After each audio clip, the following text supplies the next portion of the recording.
Alright, a little mini review on this camera. It's the DxO 1. Got it about 4 days ago.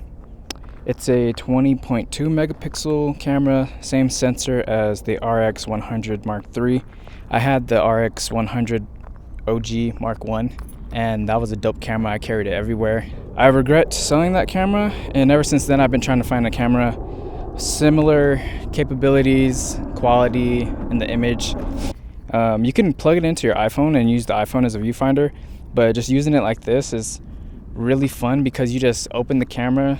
It takes about 4 seconds to turn on, and once it turns on, you can just point it and shoot it wherever you want, and it picks up focus really well. I think you have like a foot that you can get to. Like, I think this might be as close as you can get until things start going out of focus.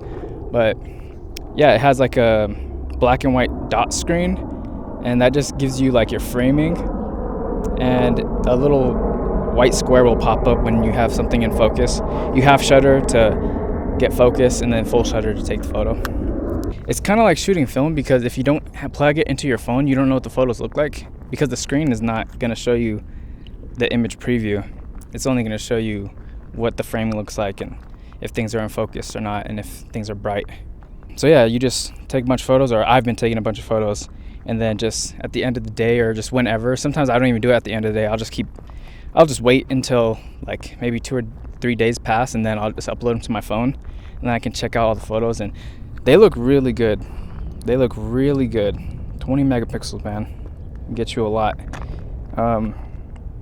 And it's just so easy and simple to carry around. You just throw it in your pocket, and like I said, the start time is like 4 seconds, which is not bad. And I mean, your phone is quicker, but like your phone is not as fun as using a dedicated camera that's this size, and just, it's real cute, you know. This is my process. Take it out, I see something I like, turn it on, take like 2-3 photos, and then just put it back in my pocket, turn it off. And that's pretty much all you need it for. It's like a snapshot daily documentation camera. Maybe I'll do like a long-term review, like maybe like a month or 2 passes. But I don't know if my thoughts are going to change. This thing is pretty much everything that I wanted it to be when I was looking up reviews and videos online. So if you find one online, you should probably get one if you're like interested in everything I just said, because they're not super expensive.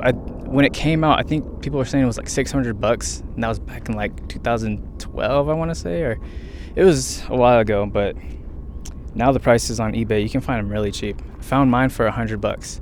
I think it was 90, and then shipping got it to 100. But yeah, that's super cheap for a camera.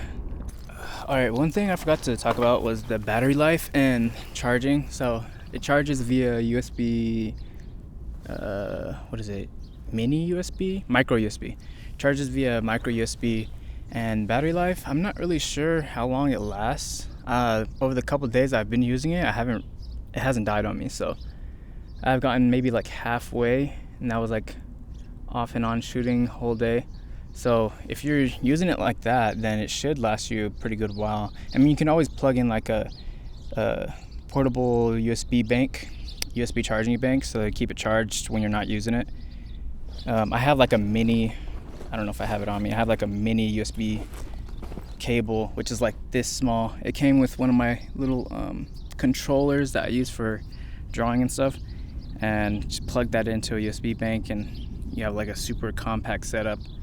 But yeah, I don't think you should be able to like drain the battery within a whole day, unless you're using it like consistently, or you're just forgetting that you're leaving it on.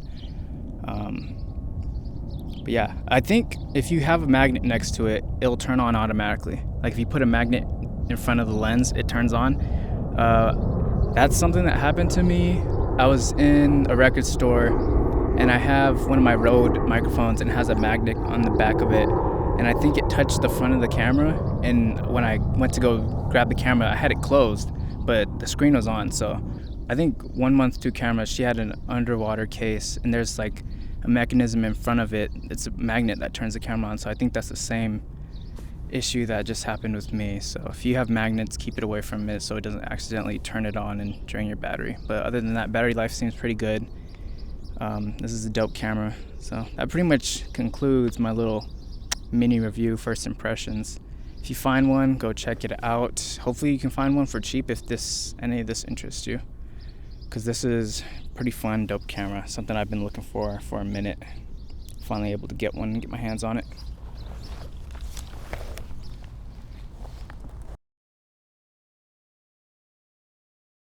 In fact, they're completely nonsense, but it's what's said in the intro of the part of it being kitschy is not a good for it to be other for medicine.